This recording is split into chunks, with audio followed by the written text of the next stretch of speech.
Assalamualaikum warahmatullahi wabarakatuh. Selamat pagi anak-anak ibu semuanya. Semoga kita masih dalam lindungan Allah Subhanahu wa ta'ala. Pada hari ini kita akan belajar tentang Nabi dan Rasul panutanku. Namun sebelum kita memulai pembelajaran, sebaiknya kita berdoa terlebih dahulu. Ayo kita berdoa sama-sama ya anak-anak. Bismillahirrahmanirrahim. Raditu billahi robba wa bil islami dina wa bi muhammadin nabiyya wa rasula. Rabbi zidni ilma warzuqni fahma wa amalan solihah. Amin. Nah, kemudian anak-anak ibu, pada hari ini kita akan belajar tentang Nabi dan Rasul panutanku. Adapun tujuan pembelajarannya, yang pertama adalah kita meyakini adanya Nabi dan Rasul. Yang kedua, membiasakan perilaku sederhana. Yang ketiga, menjelaskan pengertian Nabi dan Rasul. Yang keempat, membedakan antara Nabi dan Rasul. Yang kelima, menyebutkan Nabi dan Rasul yang 25. Yang keenam, menjelaskan pengertian mukjizat. Yang ketujuh, menyebutkan salah satu mukjizat Nabi dan Rasul. Dan yang terakhir, menjelaskan perilaku sederhana Nabi dan Rasul. Ya anak-anak, jadi ada 8 tujuan pembelajaran yang harus kita capai dalam materi kali ini. Untuk materi yang pertama, yaitu pengertian Nabi dan Rasul. Nabi adalah orang yang diberi wahyu oleh Allah Subhanahu wa ta'ala untuk menyampaikan petunjuk kepada umatnya. Sedangkan Rasul adalah Nabi yang diberi wahyu untuk menyampaikan wahyu tersebut kepada umat yang lebih luas dan memiliki kitab wahyu. Selanjutnya, perbedaan Nabi dan Rasul. Apa sih perbedaan Nabi dan Rasul? Ayo anak-anak ibu. Yang pertama, Nabi itu adalah orang yang dipilih oleh Allah untuk menerima wahyu atau pesan dari Allah dan mengajarkan umat untuk hidup lebih baik. Namun, Nabi tidak selalu membawa kitab yang baru. Jadi, Nabi itu mengajarkan apa yang sudah ada pada zaman itu. Contohnya, Nabi Adam, Nabi Idris, dan Nabi Yunus. Kemudian Rasul. Rasul adalah orang yang dipilih oleh Allah untuk menerima wahyu dan membawa kitab atau petunjuk baru untuk umat manusia. Rasul juga mengajarkan umat agar mengikuti wahyu tersebut. Contohnya, Rasul itu adalah Nabi Muhammad SAW, Nabi Musa, dan Nabi Isa.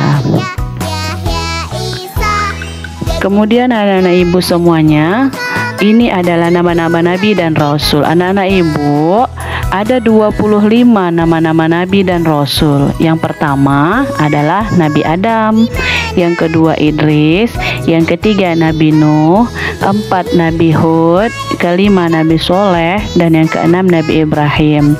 Yang ketujuh Nabi Lut, yang kedelapan Nabi Ismail, ke-9 Ishak, dan yang ke-10 Nabi Yakub.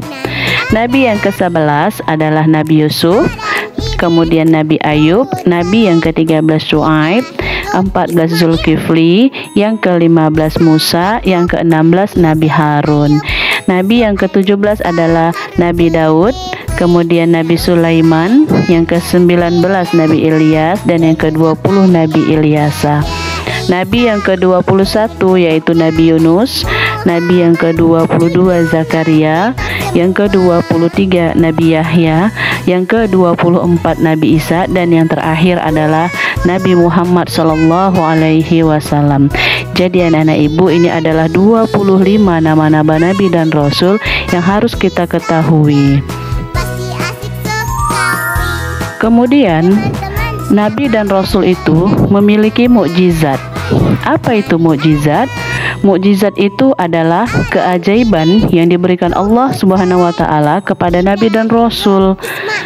Contohnya, yang pertama, Nabi Musa dapat membelah lautan. Nabi Musa dapat membelah Laut Merah. Yang kedua, Nabi Isa dapat menyembuhkan orang yang sakit. Yang ketiga, Nabi Muhammad dapat membelah bulan dengan jarinya. Dan yang terakhir, Nabi Ibrahim itu tidak terbakar api.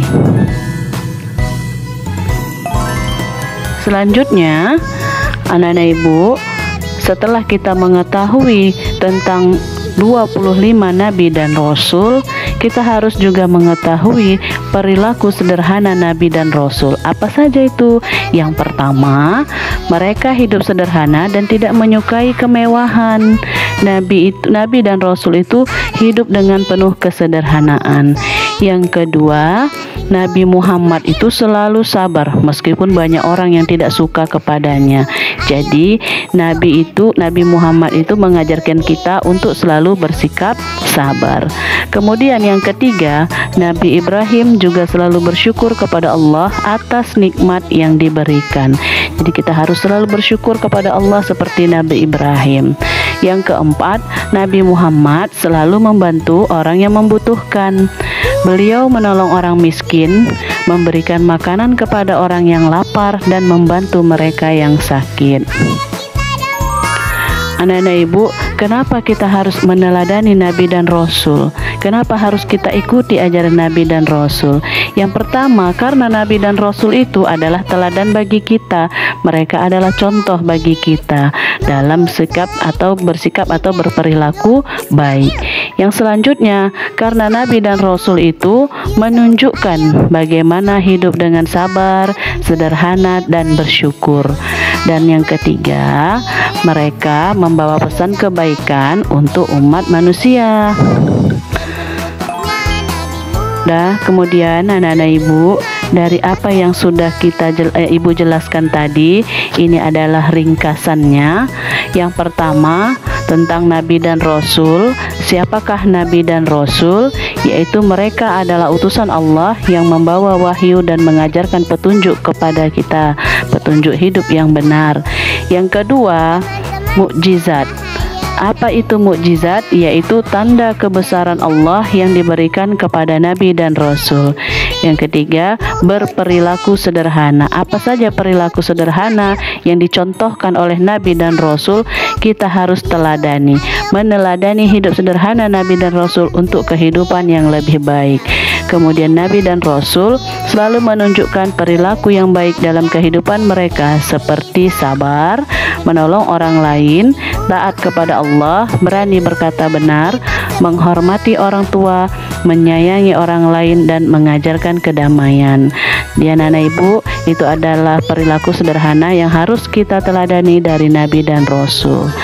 Nah, kemudian anak-anak ibu, setelah kita mempelajari semua tadi, ada evaluasi yang akan kita kerjakan pada hari ini. Ada 3. Yang pertama, sebutkan 3 nama Nabi dan Rasul. Yang kedua, apa yang dimaksud dengan mukjizat. Dan yang ketiga, sebutkan salah satu perilaku sederhana Nabi dan Rasul. Demikian pembelajaran kita pada hari ini. Semoga anak-anak ibu semua dapat memahami apa yang sudah ibu jelaskan tadi dan dapat mengerjakan tugasnya dengan baik. Selamat bekerja anak-anak ibu. Assalamualaikum warahmatullahi wabarakatuh.